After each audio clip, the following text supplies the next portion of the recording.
Hello students, हम पढ़ रहे हैं एसएसटी में lesson 1। The lesson name is the advent and expansion of British power in India. So इसमें हमने स्टडी कर लिया था द डच इन इंडिया, मतलब डच जो है इंडिया में आ गए थे वहाँ तक। उसके बाद इंडिया में डच के बाद कौन आए थे, वो जो थे फिर उनके बाद इंग्लिश आए थे, फिर उसके बाद फ्रेंच इंडिया में आए, एंड देन मुगल आए। मुगल एम्पायर ने जो सारे हैं इन सभी को यहाँ से हटा दिया और फिर मुगल का यहाँ पे जो रूल करना स्टार्ट कर दिया था, इसके बारे में है। ठीक है, तो एक चीज़ है कि हम एसएसटी में जो मेन टॉपिक रहेंगे है ना, हम वो स्टडी करेंगे। तो अभी नेक्स्ट आपके लिए हम पढ़ने वाले हैं इसमें East India company trade with India and business rivalry. Okay, so इसमें हमें बताया जा रहा है जो ईस्ट इंडिया कंपनी है उन्होंने मतलब 13 दिसंबर 1600 में जो ब्रिटेन की क्वीन है एलिजाबेथ ने ईस्ट इंडिया कंपनी के इंडिया और जो ईस्टर्न कंट्रीज है उनके साथ ट्रेड करने का, मतलब एक पूरा 15 ईयर का ट्रेड करने के लिए 15 ईयर का एक चार्टर्ड इशू किया। ठीक है, मतलब एक अधिकार पत्र जैसे चार्टर्ड, यानी मतलब एक पूरा अधिकार पत्र उन्होंने इशू किया। उस चार्टर्ड में क्या चीजें लिखी हुई थी कि यदि कोई भी व्यक्ति कंपनी के साथ किसी भी तरह की वॉर करता है, उसका तो युद्ध करता है ना, या फिर अपने न्यू रूल्स बनाता है, या कंपनी के जो भी वहाँ के अधिकार है उसके साथ खिलवाड़ करता है, तो उन्हें पनिश किया जाएगा।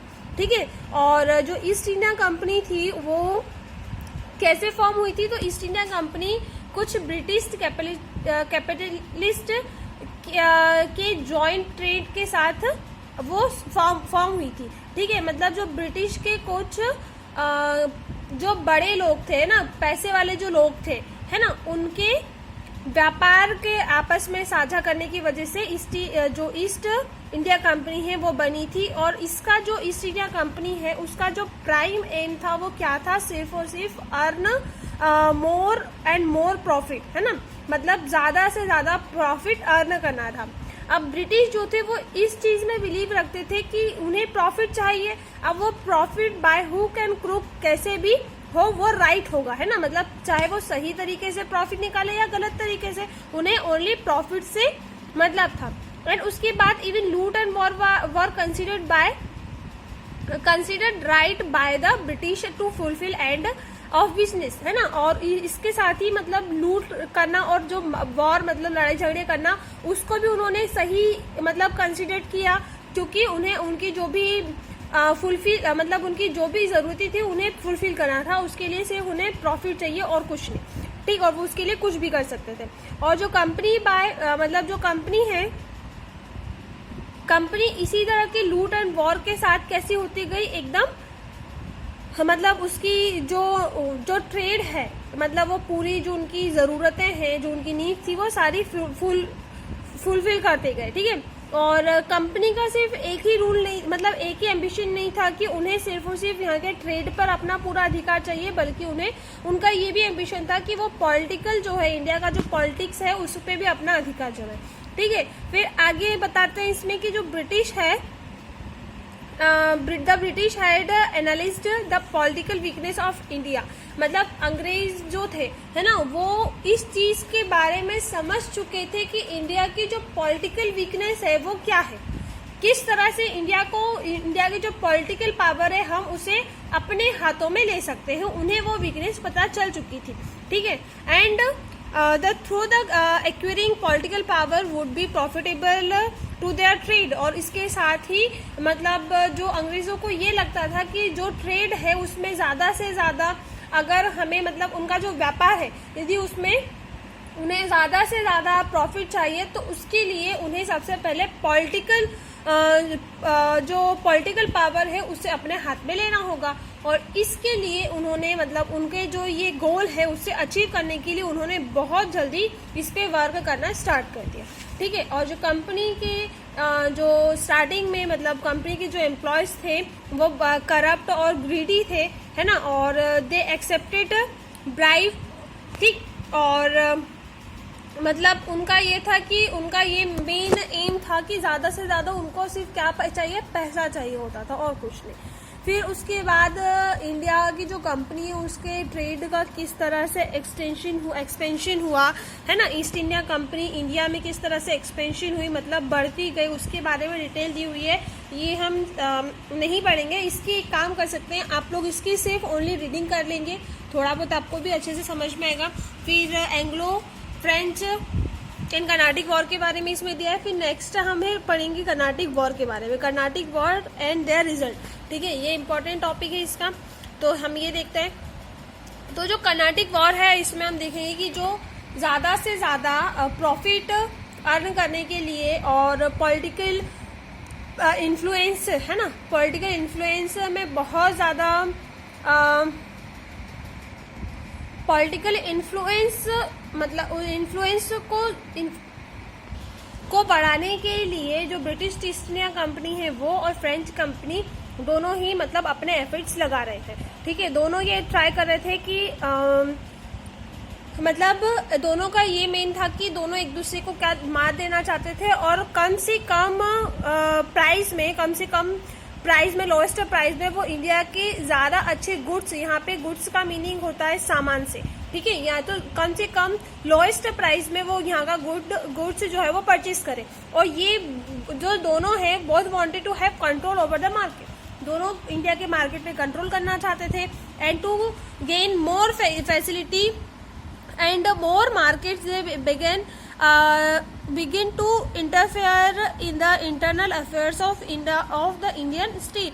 और ज़्यादा से ज़्यादा प्रॉफिट गेन करने के लिए है ना, मार्केट पे अपना अधिकार जमाने के लिए दोनों ने क्या करना शुरू कर दिया कि मतलब वो इंडियन स्टेट के जो इंटरनल अफेयर्स है उन पे इंटरफेयर करने लगे, ठीक है। और दोनों का ये ड्रीम था कि वो यहाँ के जो पॉलिटिकल पावर है उस पर भी अपने कंट्रोल करे, उसको भी अपने हाथों में ले ले, साथ ही साथ आके मार्केट को भी। तो उसके लिए जो फ्रेंच का हेडक्वार्टर यहाँ पे बनाया गया, वो कहाँ बनाया गया, फ्रेंच का हेडक्वार्टर यहाँ पे बना था पांडिचेरी में, जो कि था साउथ ईस्ट कोस्ट पर। और ब्रिटिश कंपनी का जो यहाँ पे ब्रिटिश कंपनी का जो हेडक्वार्टर बनाया गया था है ना, मतलब ब्रिटिश कंपनी ने फोर्ट बनाया था सेंट जॉर्ज जो कि मद्रास में था, which was not very for from Pondicherry, जो कि पांडिचेरी से बहुत ज़्यादा दूर नहीं था।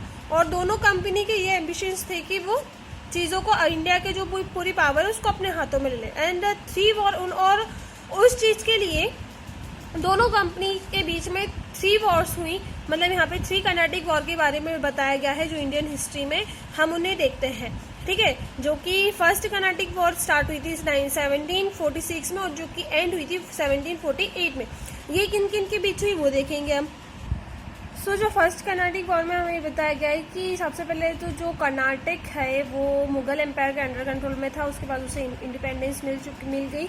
एंड जो आर्कोट है जो कि चेन्नई और पांडिचेरी के बीच में सिचुएटेड है, जो कि कर्नाटक का कैपिटल टाउन है, ठीक है। और उसके बाद फ्रेंच और इंग्लिश के जो दोनों अपोजिट साइड्स हैं उनके बीच 1744 में वॉर हुई, जो कि ऑस्ट्रेलियन सक्सेशन को लेकर यूरोपियन ऑस्ट्रेलियन सक्सेशन को लेकर थी, मतलब वहाँ के जो उत्तराधिकारी को लेकर उनके बीच में क्वेश्चन था कि वहाँ का कौन यहाँ पे आके अधिकार करेगा, उस चीज़ को लेकर 1744 में फ्रेंच और इंग्लिश के बीच में वॉर हुई। फिर इस वॉर में मतलब कई सारे एफर्ट्स लगे हैं ना, मतलब जिसका मतलब इसके द वॉर है telling effect on Indian too, sorry है ना, मतलब यहाँ इस वॉर की वजह से इंडिया पे कई सारे इफेक्ट हुए, बहुत ज़्यादा प्रभाव पड़ा, ठीक है। और उसके बाद इंग्लिश और जो फ्रेंच कंपनीज हैं उनके बीच में जो तनाव है वो शुरू हो गया। और फ्रेंच गवर्नर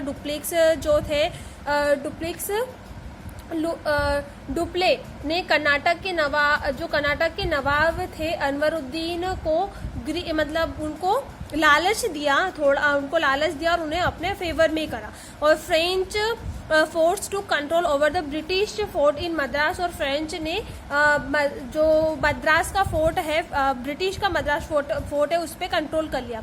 और फिर जब when the Nawab of Karnataka demand the Madras, और फिर जब नवाब ने, क्योंकि नवाब की मदद ली थी उन्होंने, तो नवाब ने जब मद्रास का वो जो फोर्ट है वो डिमांड किया, तो डुप्लेक्स ने क्या करा, उनके हाथों से, है ना, डुप्ले ने जो पूरा फोर्ट है कर्नाटक का, उन्हें वो सौंपने से मना कर दिया। और फिर दोनों इसके बाद फिर वो जो नवाब है और फ्रांस के जो डुप्ले गवर्नर हैं, उन दोनों के बीच में वॉर स्टार्ट हो गई। और इसमें क्या हुआ, जो कर्नाटक है वो उसे हारना पड़ा। ठीक है, कर्नाटक इस बीच में हार गया। अब मद्रास फोर्ट जो है वो इंग्लिश कंपनी के पास चले गया। ठीक है, और 1748 में, है ना, मतलब 1748 में फ्रेंच और ब्रिटिश जो है उन दोनों के बीच थोड़ा बहुत मतलब एक रिसॉर्टेड हुआ, मतलब उनके जो बीच तनाव था वो खत्म हुआ, थोड़ी शांति, और दोनों ने समझौता करने के बारे में सोचा और दोनों कंपनीज ने आपस में क्या कर ली, साझेदारी कर ली। ठीक है, दोनों कंपनीज एक साथ हो गई। उसके बाद मद्रास का जो फोर्ट था वो अंग्रेज कंपनी जो इंग्लिश मैन है उनके पास वापस चले गया और इस दौरान उन दोनों के बीच में शांति आ गई। ठीक है, और with the defeat of Carnatic Nawab, supremacy European system of war was established. The European companies came to know that with further increase in internal influence in the political of Indian state politics, supremacy too could be established. Further, the war also sharpened mutual rivalries and ill will between the two companies. और उसके साथ ही जो European companies है उन दोनों में ये बात तो दोनों को समझ आ गई थी कि जो इंडियन स्टेट है उनके अगर हमें उनके इंटरनल अफेयर्स में इंटरफेयर करना है तो हमें वहाँ मतलब अपनी जो हमें जो अपना पावर है उसे बहुत ज़्यादा बढ़ाना पड़ेगा, है ना, तब जाके हम उन दोनों के बीच में घुस सकते, इंडिया की जो इंटरनल अफेयर्स है उसमें दखल अंदाजी कर सकते हैं। और इस वॉर में दोनों कंपनीज की जो मतलब जो उनकी इलविल है, मतलब ईर्षा और द्वेष जो होता है वो उसकी बहुत ज़्यादा अधिक वृद्धि हो गई। ठीक है, तो ये था फर्स्ट कर्नाटिक वॉर जो कि फ्रांस और ब्रिटेन के बीच में हुआ था। ठीक है, सेकेंड जो कर्नाटिक वॉर है इसमें हमें जो कि शुरू हुई थी 1748 में और 1754 में इसका एंड हुआ था। ये जो वॉर थी वो हुई थी British east India company and French company के बीच में। और ये इसमें एक क्वेश्चन था कि किसके पास जो हैदराबाद का थ्रोन है, मतलब जो हैदराबाद का और कर्नाटक का जो सक्सेशन मतलब अधिकार है वो किसके पास जाएगा। ठीक है, तो फ्रेंच कंपनी ने डिक्लेयर करा कि जो मुजफ्फर है जैंग उसे हैदराबाद का रूलर और चंद साहिब को कर्नाटक का रूलर उन्होंने डिक्लेयर करा। वहीं दूसरी तरफ ब्रिटिश कंपनी ने मोहम्मद अली को सपोर्ट करा इन कर्नाटक के लिए और नासिर जंग को हैदराबाद के लिए उन्होंने सपोर्ट करा कि ये वहाँ के क्या बनेंगे, रूलर बनेंगे। ठीक है, उस ultimately the war broken out Nasir Jung. और उसके बाद नासिर जंग जो कि कहाँ का रूलर था देखेंगे हम, जो कि था हैदराबाद का रूलर। नासिर जंग जो कि डिफेट हुआ मतलब हारा और मारा गया। ठीक है, और उसके बाद मुजफ्फर जंग है उन्होंने 5000 पौंड जो है वो 5000 पौंड एंड जागीर ने 1000 pound year to French company for their help in war. यानी जो मुजफ्फर जंग है उसने वॉर के लिए फ्रांस कंपनी को 50,000 पौंड और 10,000 जागीर जो है वो दी कि वो जो अगर वॉर होती है तो उसमें ये पैसा और ये जो जगह है वो लगा सकते हैं। ठीक है, वहीं दूसरी तरफ जो under the Robert Clive a young clerk in the company force, Clive के अंडर रहते हुए मतलब उसके नेतृत्व में जो ब्रिटिश कंपनी है, उन्होंने आर्कोट पर अपना मतलब एक पूरी तरीके से फोर्स को वहां पे डाल दिया और घेरा बना लिया, उसको चारों तरफ से घेर लिया।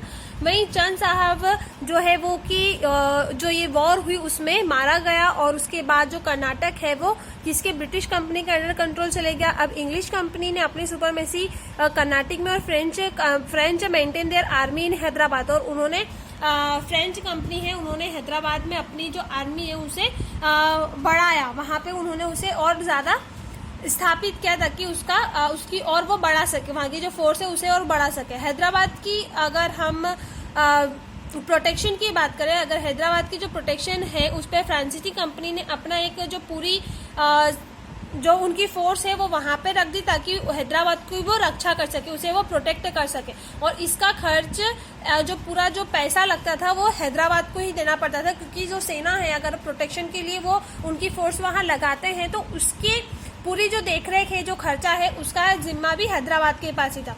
और इस प्रकार अगर देखें जो इंडियन स्टेट है उसमें सेना जो उनकी फोर्स है उसका खर्च को लेकर मतलब जो पैसा है, पेमेंट वगैरह होता है, मतलब उस चीज को लेकर उनकी सुरक्षा के प्रोटेक्शन के नाम पर उनके ऊपर कई तरीके से क्या कंट्रोल रखा गया है ना, कि इंडियन की जो आर्मी है उस पर बहुत ज्यादा कंट्रोल रखा गया।